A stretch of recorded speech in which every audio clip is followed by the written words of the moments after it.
Subsidiya sa bakuna kontra ASF, pinag-aaralan ng gobyerno. News Scoop mula kay Judith Estrada Larino.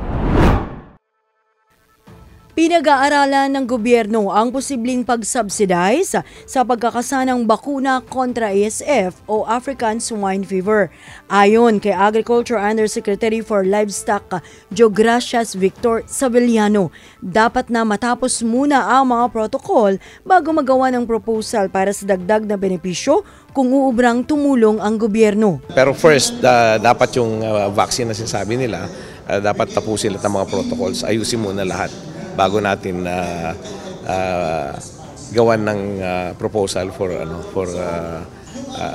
additional benefits kung pwedeng tumulong ang gobyerno or private sector lang. Si Agriculture Undersecretary for Livestock Geogracias Victor Saveliano sa panayam ng DWIZ at Aliw 23. Sa idinaos pang General Meeting ng National Federation of Hog Farmers Incorporated, binigyan diin sa DWIZ at Aliw 23 ni Undersecretary Saveliano na mahigpit na tututukan ng livestock unit ang biosecurity, repopulation, gayon din ang pagpapababa sa presyo ng feeds.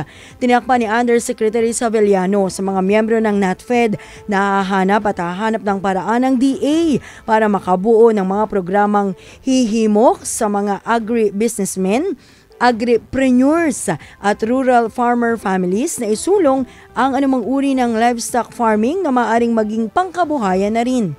Binigyan din pa ni Undersecretary Saveliano ang puspusang pagtutulungan ng gobyerno at pribadong sektor para sa matagumpay na pagsusulong ng mga programa sa livestock o paghahayupan.